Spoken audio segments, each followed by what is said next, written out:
At my wedding, my sister's 7-year-old son jumped into the cake with both feet.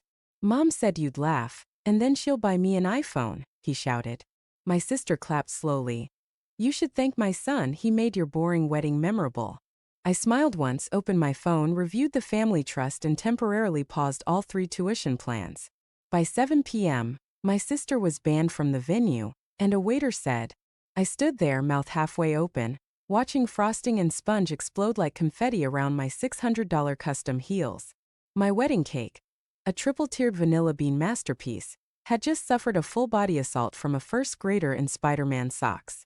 The music screeched to a halt. People gasped. Phones were already up. And then came her voice, slow and mocking, slicing through the silence like a rusty butter knife. My sister. You should thank my son, she said, clapping slowly, unfazed. He made your boring wedding memorable. There was frosting on the chandelier.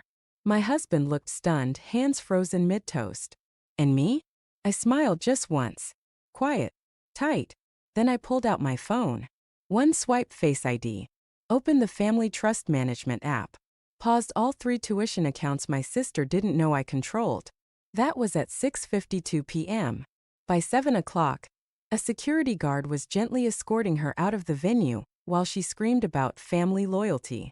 And at 7:03, a waiter approached me, headset in his ear and tray in hand. Ma'am, he said. The lawyer is on line 2. They say weddings bring out the best and worst in families. I didn't expect mine to showcase a live demonstration of both within the first 90 minutes. Let me rewind. My name is Lydia. I'm 33, a financial analyst with a very boring job and apparently a very boring wedding according to my sister Natalie. She's 35, a full-time mom, part-time Instagram truth teller, and lifetime always looking for the spotlight. We've had tension for years, ever since high school if I'm honest, but I never thought she'd use my wedding as her child's trampoline training ground. Natalie always had a way of turning everything into a performance. At Mom's retirement party, she announced she was finally going to be a yoga teacher, right as Mom was cutting the cake. At my graduation, she wore a white dress, yes, to someone else's graduation, and posed for more photos than me.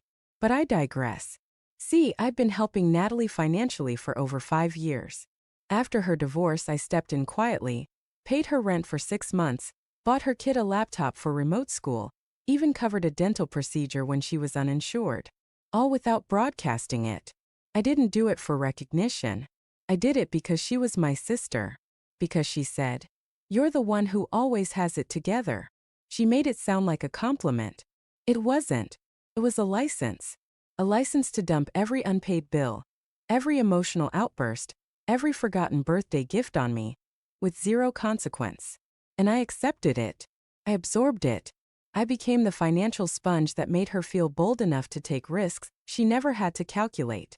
But this wedding was supposed to be my line in the sand. A day about me.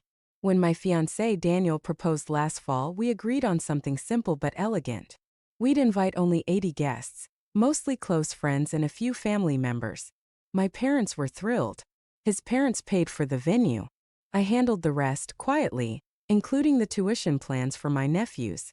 3 of them, one of whom had just gone airborne into $2,400 worth of vanilla buttercream. I should have seen the warning signs earlier. 2 weeks before the wedding, Natalie asked if her kids could help with something cute at the reception. I suggested handing out programs. She suggested a TikTok dance introduction to make it viral. I laughed. She didn't. Then came the flower girl dress drama. My 6-year-old niece had a beautiful blush tulle gown picked by Daniel's sister. Natalie texted me a photo of a glitter monstrosity from a fast fashion site and said, "This is more her. She needs to shine."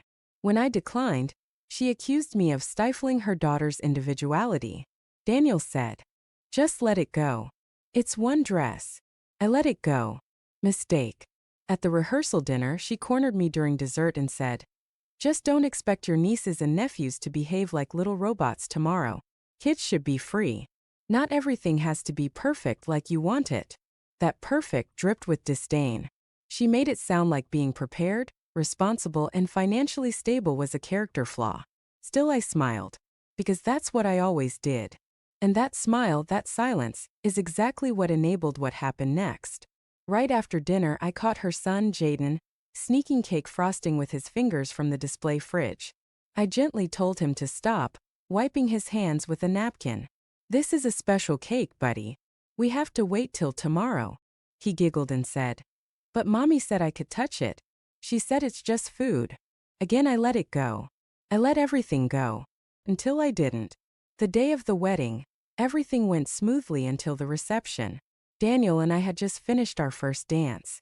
I had just kissed my husband, for the first time as a married woman when I heard the shriek, followed by gasps, laughter, a splash. Jaden, in his little suit, had jumped onto the table and plunged both feet into the cake like it was a bouncy castle. And when someone pulled him out, when his socks were soaked in frosting and his hands were covered in blue sugar roses, he shouted loud and proud, "Mom said you'd laugh. And then she'll buy me an iPhone." Let that sink in. Not only was this deliberate, it was incentivized. As the guests stood frozen trying to figure out whether to gasp or laugh or pull out their phones, Natalie clapped. Literally. She stood there in her sequin dress and slow clapped. "You should thank my son," she said with a smirk. "He made your boring wedding memorable." That's when something inside me went still. Not angry. Not sad. Just done. Done pretending she meant well. Done telling myself she didn't know better. Done accepting that being family meant enduring public embarrassment with a forced smile.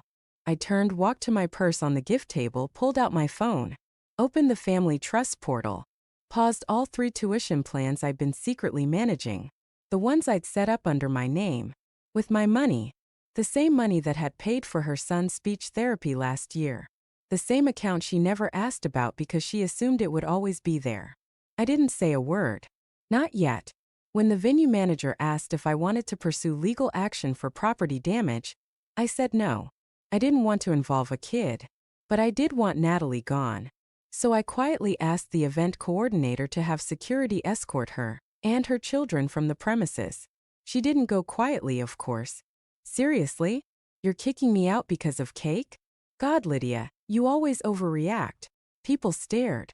Daniel's aunt looked horrified. His teenage cousin muttered, "That's so embarrassing."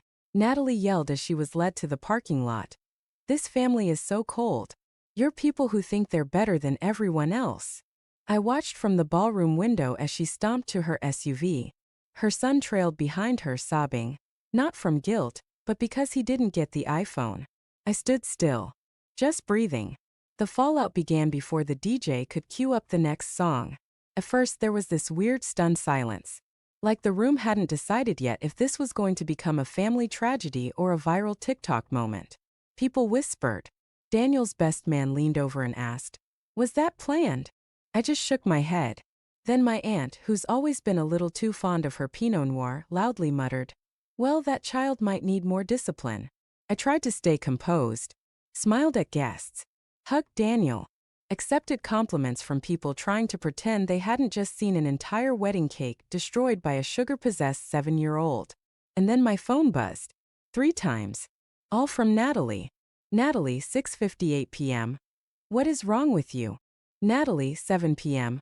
"Unpause the accounts or I swear to God, Lydia." That last text, the one about the accounts, that told me everything. She knew. Somewhere along the way, she must have found out.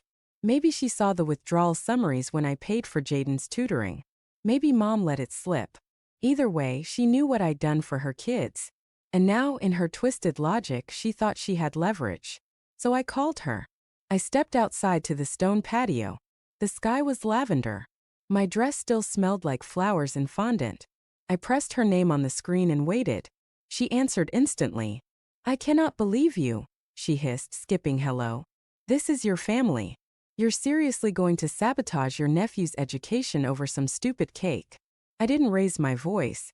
I didn't need to. "You bribed your son to vandalize my wedding. He's a child, Lydia. He doesn't understand boundaries like you do. He just wanted to have fun." "Right," I said calmly. "And you told him I'd laugh. Then promised him an iPhone. Was that fun too?" She went quiet. So I kept going.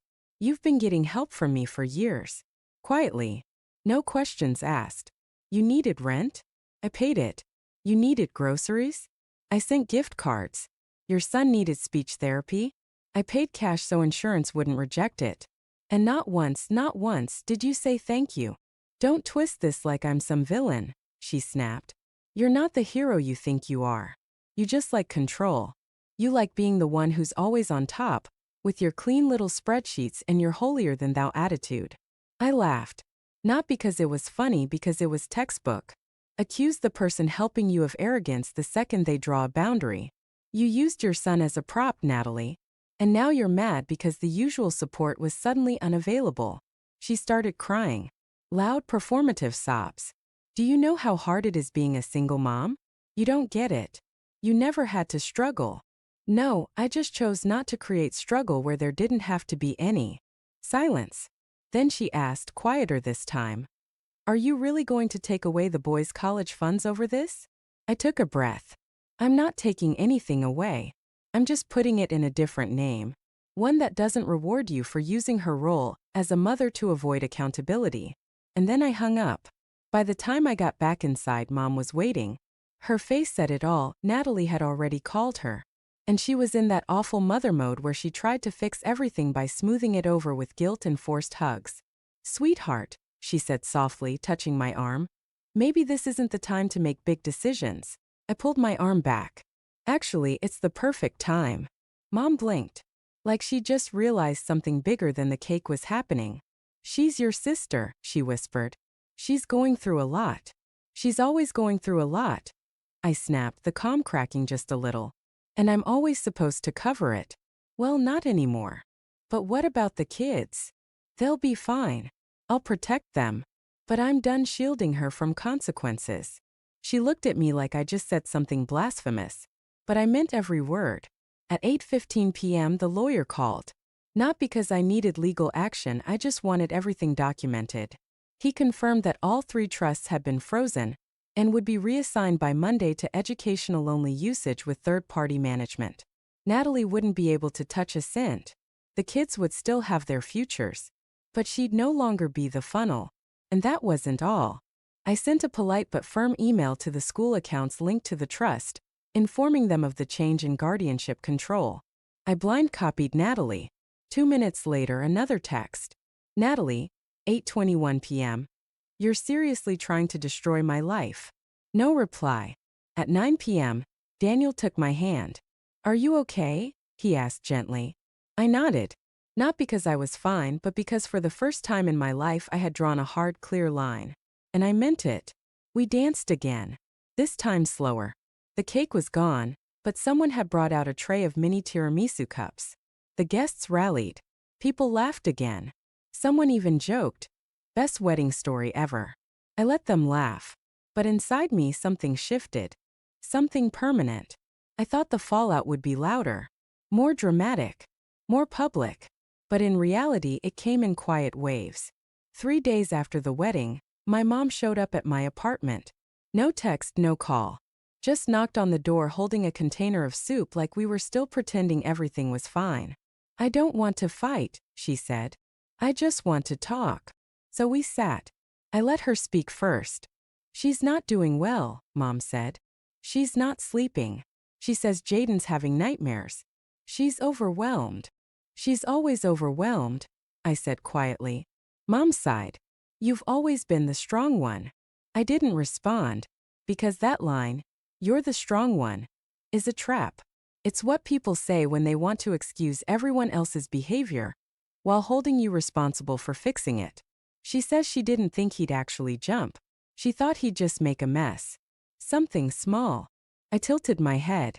She instructed her child to destroy something that wasn't his, then stood there and mocked me when it happened. She planned it. She escalated it. That's not a mistake. That's intention. Mom looked down. Her hands trembled. I just don't want the family to be broken. I finally spoke the words I'd been carrying for years. Mom, the family is broken. It's just that nobody ever wanted to admit it. I told her everything, the tuition plans, the dental bills, the rent I paid, how much I'd carried, and how little I'd ever asked for. She cried. Real tears. I think it was the first time she realized just how much had been placed on me while Natalie coasted on chaos. And then she asked the question I wasn't ready for. Are you going to cut the kids off completely? I shook my head. No. I've already reassigned the accounts. They're still funded. But Natalie won't have access. She's done. Over the next few weeks, the silence from my sister was deafening. No apologies. No explanations. Just passive-aggressive Instagram stories about relatives who don't feel genuine and people who struggle with strong personalities. She unfollowed me on every platform. I didn't care. Daniel and I took our mini honeymoon, just a quiet 3-day cabin retreat by a lake. No chaos, just peace. And for the first time in years, I didn't feel like I was carrying someone else's crisis in my back pocket. I started sleeping better. I caught up on reading. I stopped checking my phone every 10 minutes expecting drama. 2 months later, I got an email from Jaden's school. They thanked me for confirming the updated financial custodian information. Attached was a drawing he'd made for Auntie Lydia. Crayon and marker. A big heart with stick figures holding hands. One labeled me. One labeled you. I stared at it for 10 minutes before I cried. Not because it hurt, but because it reminded me why I'd done all of it in the first place. Not for Natalie. Not for credit. For them. For the kids. Around month 3 things started changing. My younger cousin texted me out of nowhere. Just heard what happened at your wedding. Took guts. Respect. One of Natalie's old friends, someone I barely knew, messaged me on LinkedIn. Honestly? Good for you. And then surprisingly, my brother-in-law, her ex, reached out. He asked if we could meet for coffee. He told me he'd seen it coming for years. That Natalie always expected someone else to pick up the pieces. She thinks being a mom gives her a pass for everything, he said. But being a parent doesn't excuse being a bully. We talked for over an hour. He offered to take more custody time if the school ever had concerns. Said he'd support anything I did for the kids, even if it meant bypassing Natalie entirely. It felt like a small, quiet shift in the tides. The final confirmation came at Thanksgiving. We hosted it at Daniel's parents' house. And for the first time ever, I didn't have to explain someone's meltdown. I didn't have to cover a bill. I didn't have to mediate a screaming match or whisper apologies into a wine glass. Instead, I passed the potatoes. I laughed at jokes. I held Daniel's hand under the table. And when someone asked, "So what's your favorite memory from the wedding?" I smiled. The moment the cake exploded, I said. Because after that, everything finally made sense. They laughed. But I wasn't joking. That frosting-covered child gave me the final push I needed to set myself free. It's strange what you remember when the noise finally fades. Not the smashed cake, not the screams, not even the lawyer call. What I remember most now is the silence afterward. Not the empty kind, the peaceful kind. For the first time in years, my life feels mine again. Not rented out in emotional installments to a sister who only called when she needed something. And maybe the biggest surprise? I don't feel guilty. I thought I would. For most of my adult life, guilt was baked into my bones, like I owed my family for being the capable one. The one who didn't cause problems. The one who always picked up the phone. But now I see clearly. They weren't asking me to help. They were expecting me to disappear inside everyone else's mess. That's over. I still think about Jaden and his brothers. I still send Christmas gifts. Quietly. No return address. I get little crayon notes every few months, passed through teachers or school counselors. I save every one. Not because I need credit, but because it reminds me there's still something good that came out of all this. They deserve better than to grow up learning manipulation is normal. That love means bending until you snap. And I can't give them a new mother. But I can give them a quiet safety net, wrapped in boundaries. That's enough. As for Natalie, we haven't spoken. She tried once. Sent me a 3-line email around Mother's Day. Hope you're happy. You turned my whole family against me. Congrats. I didn't reply. What is there to say to someone who thinks consequences are cruelty? Let her think what she wants. I've spent too long building peace to let her rent space in my head again. Daniel's been my anchor through it all. We laugh now, sometimes darkly, about the cake incident. He calls it our baptism by frosting. The stories become legend in our friend group. I used to flinch when people brought it up. Now, I lean in. Because that moment, wild, humiliating, messy, set me free. Funny how disaster sometimes does that. Last week I had lunch with my dad. He's not a big talker. Never has been. But he said something between bites of his sandwich that stuck with me. I was proud of you, for how you handled it. You didn't lose your temper. You didn't scream. You just acted. That was the whole compliment. That's how he is. But I held on to it like gold. I don't carry rage anymore. Not toward Natalie. Not toward my mom for enabling her. Not even toward my younger self, who thought silence was love. I just don't owe them anything. I don't owe access to my time, my wallet, or my forgiveness. Forgiveness is earned. So is trust. And I'm finally at peace with walking away from people who demand both and offer neither. Here's what I know now. You are allowed to say no, even to family. You are allowed to stop being the family fixer. You are allowed to keep the money you earned, the time you protected, and the energy you used to give away for free. You are allowed to set the cake down gently, walk away from the party, and never look back. And if they say you're cold or dramatic or selfish, let them. Because sometimes being selfish is the most generous thing you can do, for yourself. The night before I submitted the trust reassignment paperwork, I went back and opened one of the documents I'd written months earlier, a spreadsheet that detailed every expense I'd paid on Natalie's behalf. I'd named the file, just Temporary Family Help.xlsx. I changed the name that night. Now it's called Final, and I haven't opened it since.